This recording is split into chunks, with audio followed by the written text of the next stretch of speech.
Hello again, and welcome to what's going to be a very, very interesting forum for a better understanding. We're going to take you on a trip. We're going to take you on a trip to Jamaica. And if I were really on the ball, I would have had Bob Marley here, and we would have had some reggae music to really put you in the mood.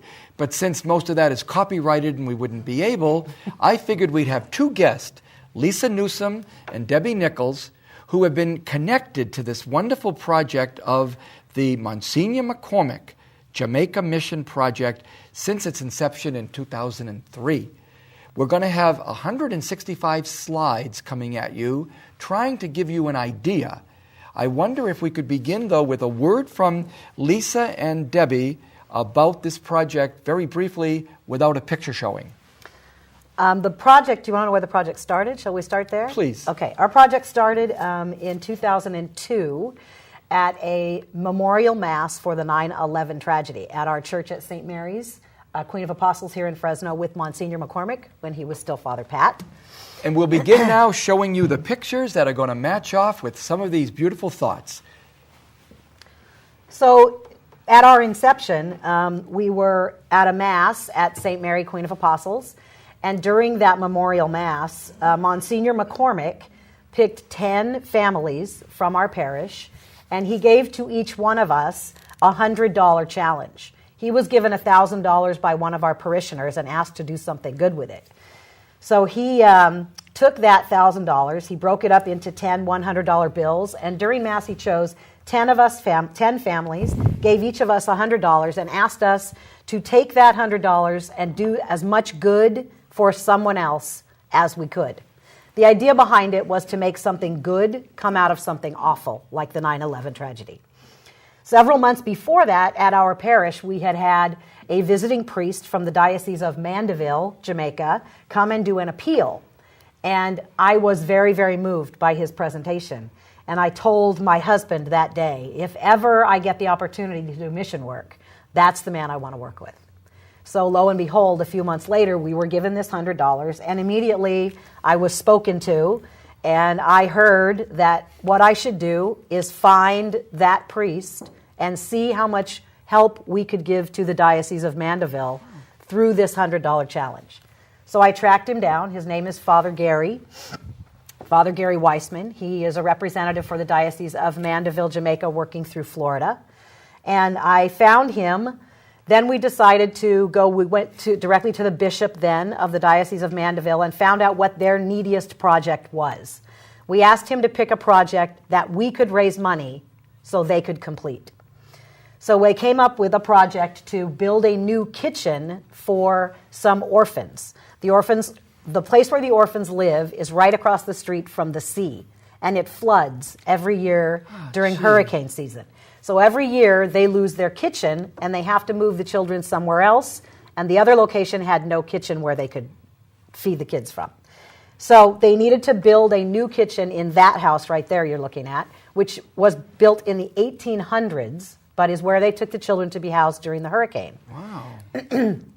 So this was going to be an approximately $10,000 American project.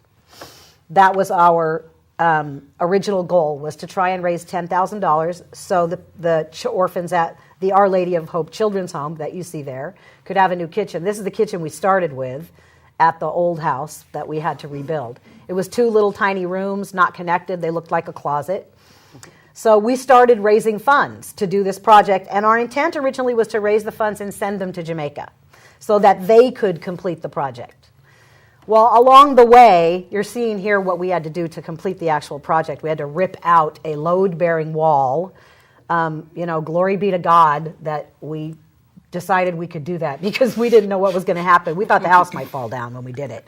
So you can see us ripping the wall out and redoing the entire house.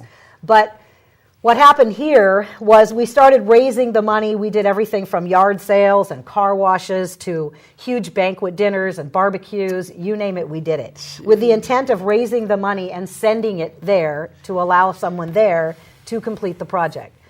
Well, along the way, I was being led in a different direction. I started hearing that, what Catholics do, which is a wonderful thing, don't get me wrong, a beautiful, wonderful thing, they donate money. And we love that because it keeps our mission and all the other missions of the Catholic Church going. But I was feeling that somebody from our group needed to go there, meet these children, mingle with the locals, and get their hands dirty, is what I said. Sure. So I took the idea to Father Pat, Monsignor McCormick, and I said, look, this is where I'm being led. I am being led in a direction to try and put a group of people together who are willing to sacrifice their own time and money to go there, get their hands dirty, and help in doing this project ourselves. Father McCormick was the first one to say, absolutely, sign me up, I'm on the team. Oh, is that great? So, from that point on, we started raising more and more funds. We started asking people if they were interested in coming to help us. And we were, at the beginning, not very hopeful that you would find very many people who were willing to give up their vacation and their own money to go to a place they'd never been. But it was Jamaica. It was Jamaica.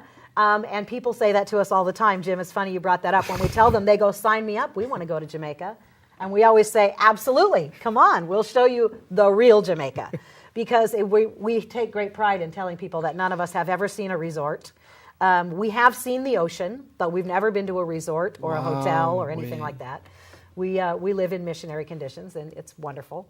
So that first year, we ended up raising over $20,000. Our goal was 10. We ended up raising over $20,000. Wow.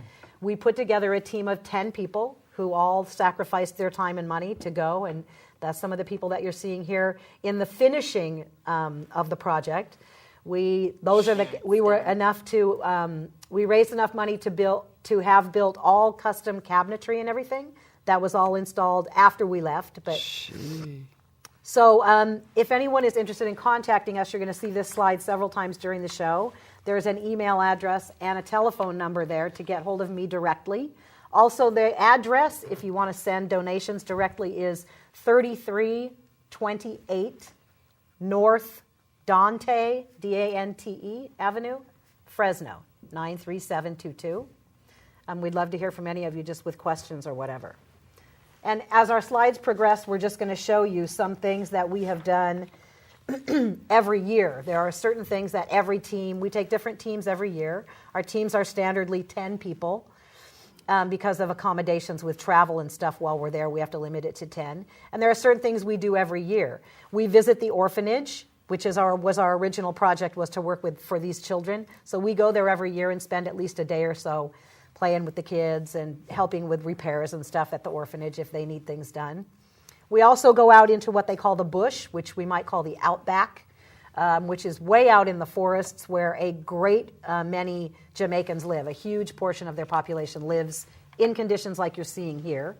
And we take our teams out to visit with some of these people, to see the conditions that the people live in, to visit and minister to them. This is actually a woman we met who lives in a cave. This is a little inlet on the side of the hill, sort of like driving up Highway 41. Wow. And in there is where she lived. And I always tell people when I'm telling them about this that when I go camping with my family, I camp in better conditions and with more than what they live every day with. Absolutely true. Absolutely true. We also visit the boys' school. This is kind of like what we here in the States would consider a reform school, so to speak. A lot of the children in Jamaica are thrown away, basically, is what it is, especially if they are problem children or they've done anything wrong. This is a school that's run by Catholic sisters, and we visit there. That's a picture of one of the locations where we stay, at Holy Spirit Church in Magady, where we've done a lot of our work. But we go, this is back with the kids out at one of the schools.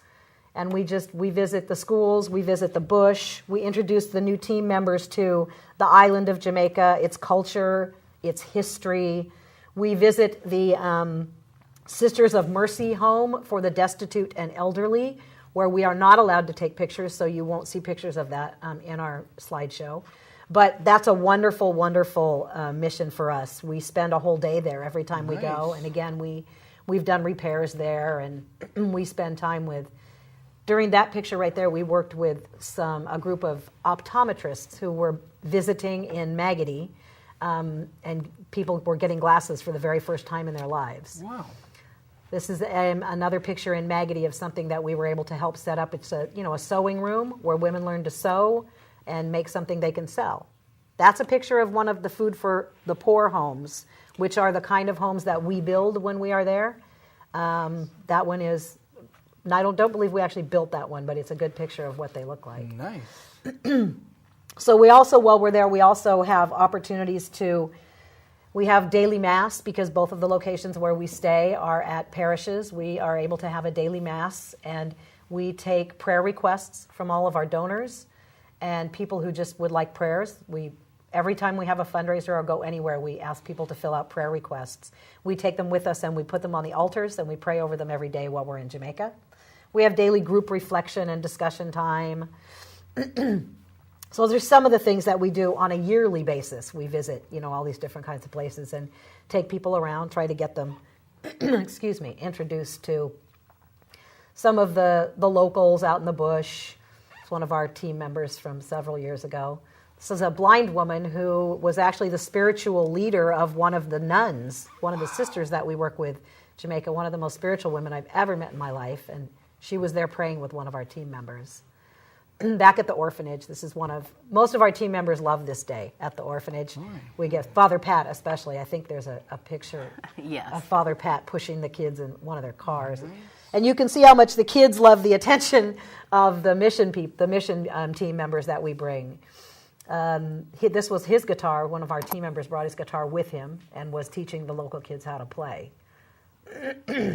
They're so sad when we have to leave. They're just clinging to us, and we're usually leaving in tears, and they're like, don't go and come back next year. There's Father Pat right there having one of his best days at the orphanage. One of the other interesting things about our group is that we are one of the only mission groups that work through the Diocese of Mandeville who do things the way we do them. And by that I mean we are in connection with the bishop there, and he gives us projects to do that he thinks are very necessary. Then we raise the funds here, we bring the people with us, and we help the local people there complete those projects from beginning to end. We're one of the only groups they have that do that. I think we've reached, believe it or not, the midpoint of our program. So stay tuned because we still have another almost 100 slides to show you more of the wonderful Monsignor McCormick Jamaica Mission Project. Stay tuned.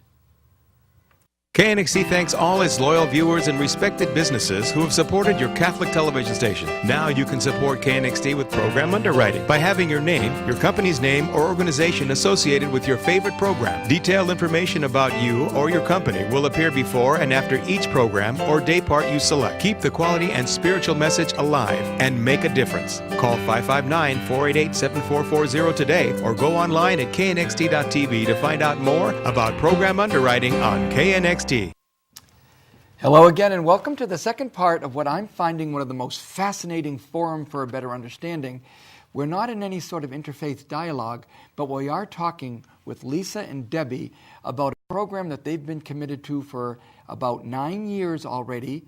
It's a yearly commitment that takes all year, and then you go down during the year to Jamaica to help build something for the Jamaican people.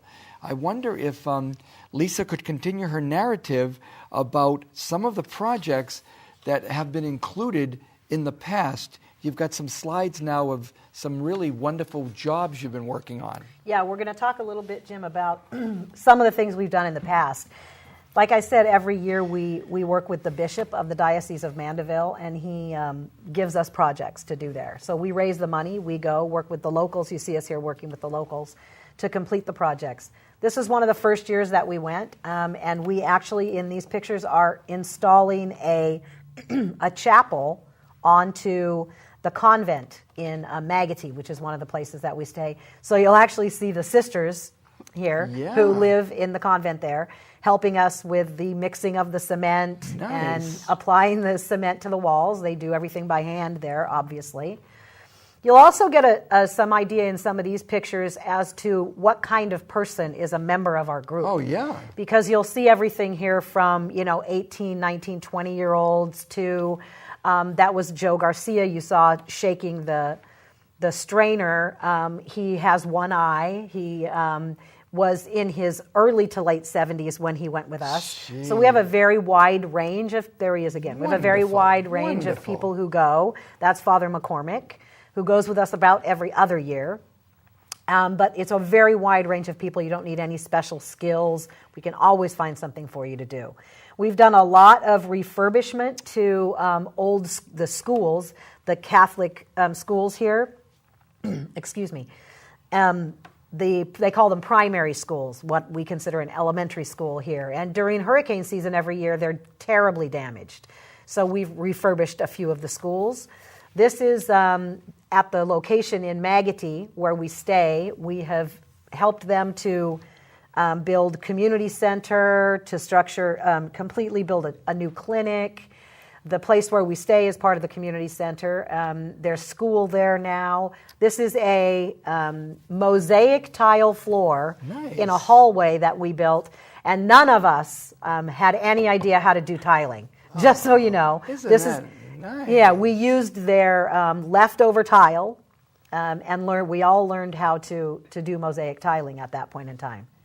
You know, sometimes as we're going through here, you're going to see us doing some pretty heavy work. Yeah. But one thing we want to make clear is that we only expect you to do what you can physically do. If you have a bad back, then of course we're not going to ask you to, lift 50-pound bags of something. That right there, I'm sorry, Debbie. Okay. That's one of the only pictures that we have of the Sisters of from the Sisters of Mercy at the destitute and elderly home. They allowed us this one time to take a picture with them. Beautiful. Yeah, it's one of our. We have refurbished there too. This is a typical hurricane-ravaged home. Is that okay? Yes. Yeah. And we spent about 3 weeks on this project one year. These people had no house to live in anymore. The whole side of their house was gone. And we had to empty out all the rubble, and then we had to build up the flooring, rebuild all the walls. See, the roof is falling down. We had to pull that down and redo all the roof. But remember, like Debbie said, everyone has a gift to give. Everyone has something to bring to the mission. We have people come with us who don't do anything like this. I need people to help me supervise and, make sure people take breaks and lead our ministry time at night. So everybody is welcome and everyone has a gift to bring. Make sure we all stay hydrated and healthy. That's a big concern to us because we're not used to living in this heat and humidity, and so it's very important that we don't make How people long sick. Are you there when you're down there? 1 week. A standard trip is 1 week. Now, we have found that after people go the first year for 1 week, they become just so ingrained in the missionary mind, and the people of Jamaica are so fabulous that almost everyone who's ever gone with us continues to go. Yeah, it's amazing. And then after they have gone 1 week, the following years, they can choose to stay longer than that. You can choose to stay a second or third week if you wish. This is some of the completed stuff on that horrible house that you saw. When we got to the end. This one day we were working at a different location with sisters. It's a different convent in Lionel Town. And they had I think we estimated 45 to 50 foot mango tree in their yard that they wanted us to take down. And of course, we don't believe in saying no. So we managed to do that as well. This is one of the most amazing locations that we have ever had the opportunity to build a home. We go to the housing project one day and we build the walls and stuff, and then we take them out to the location and put the house together on site. You can see, even though they're very poor, what kind of a view they had. Oh, yeah. This is just some clearing at some of the projects that we go and work where you have to move trees and rubble and stuff so people can get to their homes. This is another typical house where people live, where we have visited in the bush. When we go to the bush to visit people, we bring them some clothing and we bring high protein foods to them. Tuna, canned salmon, peanut butter, those kinds of things. We're all asked as missionaries coming to Jamaica to bring peanut butter and tuna and salmon and things like that to give, and the clothing. We're asking for donations all the time for that kind of stuff. Here's one of the walls going up, one of the pre-built walls going up at the beginning. This is how we put together one of the homes. You actually bring the walls in built, and you hoist them up. And this is us getting out of a 3 o'clock in the afternoon hurricane-like downpour in the middle of building a house. And we are in the back of our trailer, the trailer we used to bring the walls up to the location. We just had to get out of the rain for a few minutes. Before they can get a house, a Food for the Poor home, they have to have their foundation exactly to measurement and all, so that when the walls do come out, they fit exactly on. And they're required to do that themselves. That's something they have to come up with the funds. And you can see the brick foundation here on this home. Wow. The owners were responsible for doing all that. They get on a very, very, very long waiting list that is overseen by the diocese. And then they have to work their way up. And there's the finished product. Boy, is that... Put a house up in one day, get it painted. There's nothing, you will never experience anything like in your life like the feeling of giving these homeless people a home in one day, meeting the people who live there and turning over the keys to them. Wow. And we have been blessed with the opportunity to do that several times. This is one of those times here. Father Pat was with us, and he gets the opportunity to turn the actual keys over. So here we are at our contact info. I'd love to hear from anybody who has any kind of questions or comments or has any way to help us. You can reach me by email or telephone on those numbers, and you can send donations directly to 3328 North Dante Avenue, Fresno, California, 93722. That's our first Jamaican trip we ever went on. Oh, the first one. We were just getting out of the airport, and we were going to start the 3-hour trip. Oh, that was trying to get there. Yeah, this was the one year that we decided to take a red eye. Bad idea. That's what we looked like at the Miami airport. So this is just some pictures of some of our groups, and being a member of Monsignor McCormick's Jamaica Mission Project is open to anybody who is interested in growing spiritually, being involved in any kind of a group mission trip like this. If you've never done it, this is a great place to start. Anyone who wants to reach out in service to the poor, and not being afraid of new opportunities and challenges.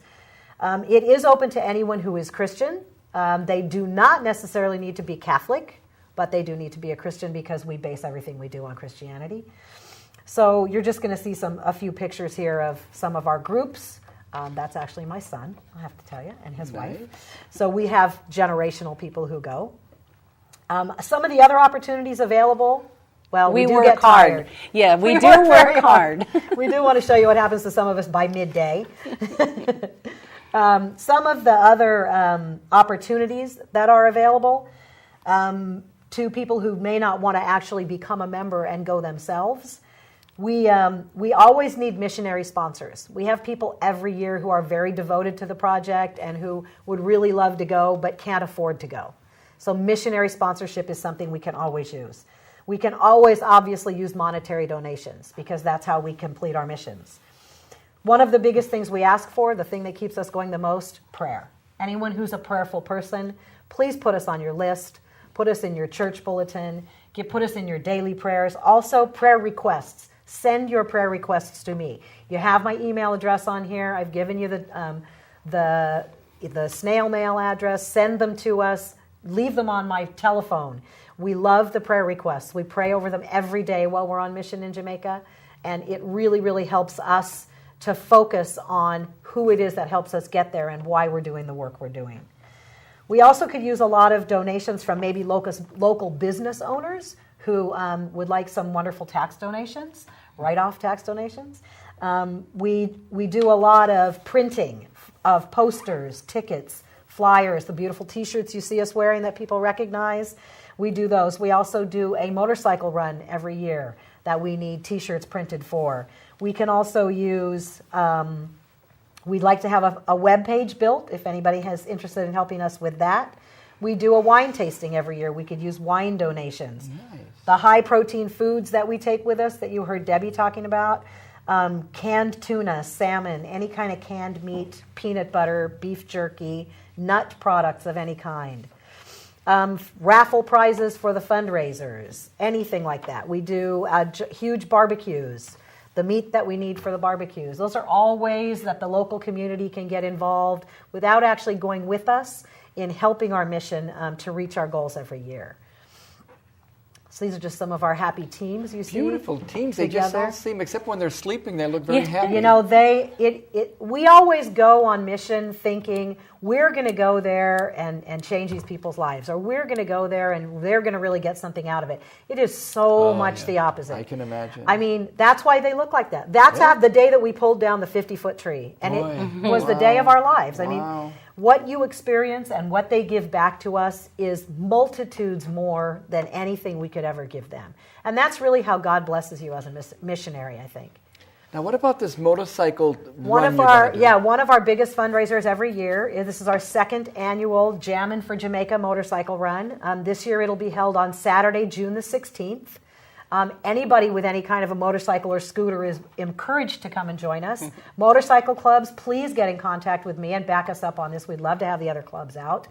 It's June 16th. It starts at 7:30 in the morning at the VFW Hall on Blythe, just off of Ashland.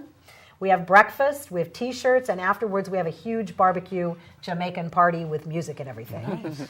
And that's just a list there of some of the other things I let you know about donations we can You know, we actually accomplished the 165 pictures, all played nicely, Greg. Thanks very much. We've got about a minute left, so I don't want to use up the time myself. A final thought from both of Lisa and Debi. Debi, why should they join us, Debi?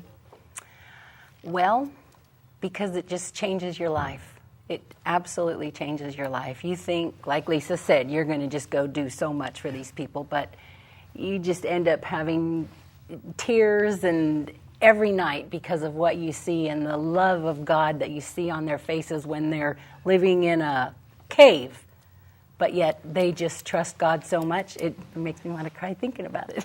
Well, I want to say that it's been a pleasure planning this program with Lisa and Debi and being able to show you these images of their ministry to the Jamaican community. Join us next week for another program, and we'll see you then. God bless.